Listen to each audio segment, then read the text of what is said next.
هاتي يا كيليو العروسة العب بيها شوية. لا، سيبي العروسة بتاعتي. أنا عايزة ألعب بيها شوية. حسبي هتقطعيها. قلتلك أنا عايزة ألعب بيها شوية. اهي اتقطعت اهي. العروسة بتاعتي. خلاص ما تزعليش. ما زعلش ازاي يعني؟ دي العروسة اللي بحبها وخلاص باظت اهي. طب تعالي نحاول نصلحها. انا هظبطها لك اهي. ايه ده؟ مش عارفه اعمل حاجه. مش انا قلتلك خلاص باظت اهي. بس انا عندي فكره. مش ماما هي اللي عملت العروسه؟ يبقى هي اللي هتعرف تصلحها. ايه ده؟ ايوه عندك حق يا ماما. يا ماما. ايوه يا حبايبي، مالك يا كيليو؟ بتعيطي ليه؟ بصي، شفتي العروسة اللي انتي عملتها لي اتقطعت، وحاولنا نصلحها وما عرفناش نرجعها زي الاول تاني. بس كده؟ مش انا اللي عملتها؟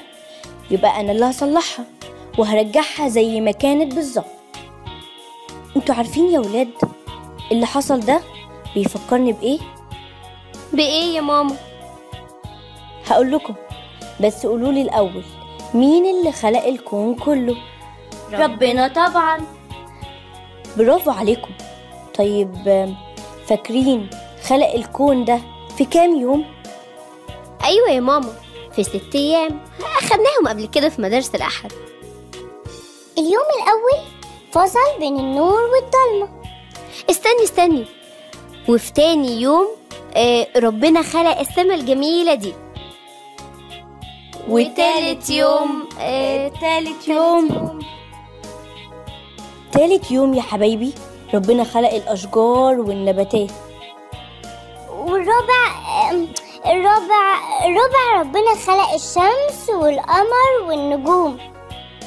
والخامس ايوه افتكرت، ربنا خلق الطيور والأسماك.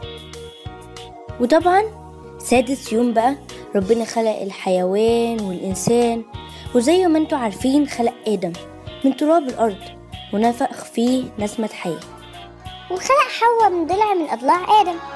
خلق الرب كل الكون في 6 أيام. خلق الكون وارتاح في اليوم السابع. لا لا لا لا لا لا نور وضلمة في أول يوم. سما وسحابة في تاني يوم. أرض وزرعة في تالت يوم. شمس وقمر ونجوم في رابع يوم. سمك وطيور في خامس يوم. الحيوان والإنسان في سادس يوم. وشفتوا ازاي ان الله الوحيد هو اللي بيتميز بصفة الخالق، زي الآية اللي بتقول خالق السماوات هو الله مسور الأرض وصونها، أشعياء 45 آية 18. وعشان كده هو الوحيد اللي يقدر يحافظ على خلقته، ولو حصل مشكلة فيها هو اللي يقدر يرجعها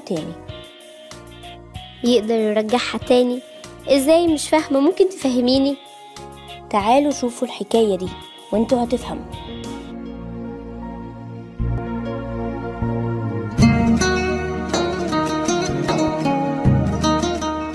لله، حد يديني حاجة لله، ساعدوني يا ناس أرجوكم، حد يعطف على راجل مسكين أعمى، أرجوكم يا ناس، لله أي حاجة لله. كنت أنا أعمى منذ ولدتي، على باب الهيكل بسطعتي، بنادي حاجة لله، واللي يعمل الخير يلقاه. فينا دي حاجة لله، واللي يعمل خير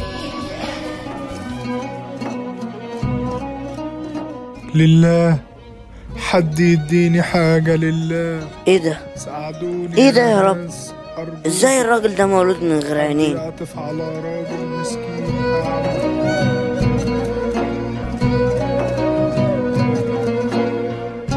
لما شافوا الرب يسوع اتحنن عليه وتفل على الأرض وعمل حتة طينة صغنطوطة وحطها على العينين.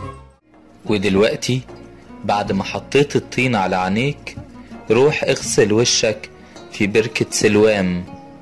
حاضر يا رب، أنا هعمل كل اللي قلتلي عليه.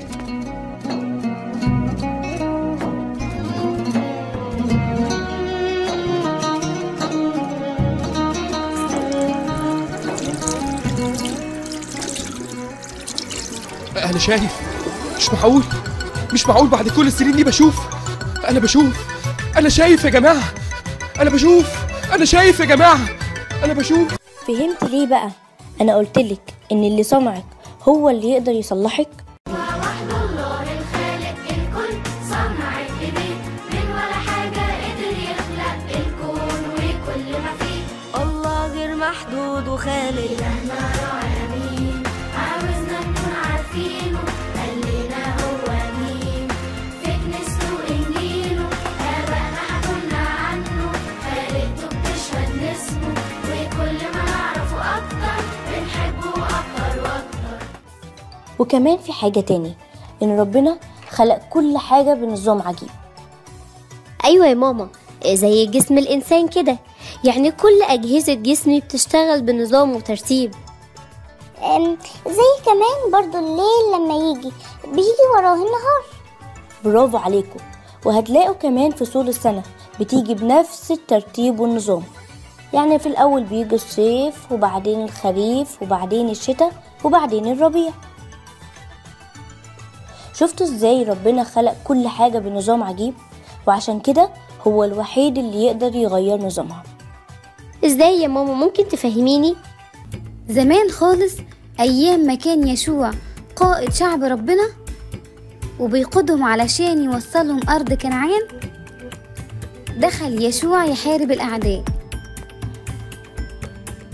احنا خلاص قربنا نوصل لأرض كنعان، ولازم هننتصر في الحرب لأن ربنا معانا وعمره ما سابنا.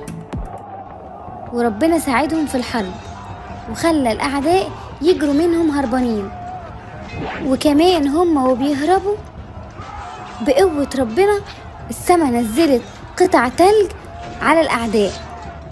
الحق يا يشوع، بص السما بتنزل تلج على الأعداء.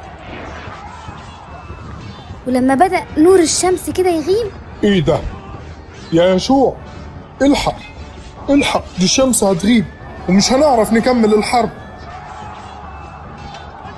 وقتها يشوع صلى لربنا وطلب منه، من فضلك يا رب، من فضلك خلي الشمس تدوم وما تغيبش علشان نقدر نكمل الحرب وننتصر. يعني تفضل الشمس واقفة ومنورة على أرض جبعون طول اليوم، ويفضل القمر على وادي إيلون طول اليوم برضه. وربنا استجاب فعلا لصلاة يشوع، وفضلت الشمس واقفة مكانها لغاية ما انتصر يشوع على أعدائه. الله وحده ضابط الكل، حاكم الكون بنظام عجيب، كل اللي بيحصل مش صدفة، ده بإذنه بحكمة وترتيب. إلهنا راعي أمين، عاوزنا نكون عارفينه، قال لنا هو مين. في كنيسته وإنجيله آبائنا حكولنا عنه، خالقته بتشهد لاسمه، وكل ما نعرفه أكتر بنحبه أكتر وأكتر.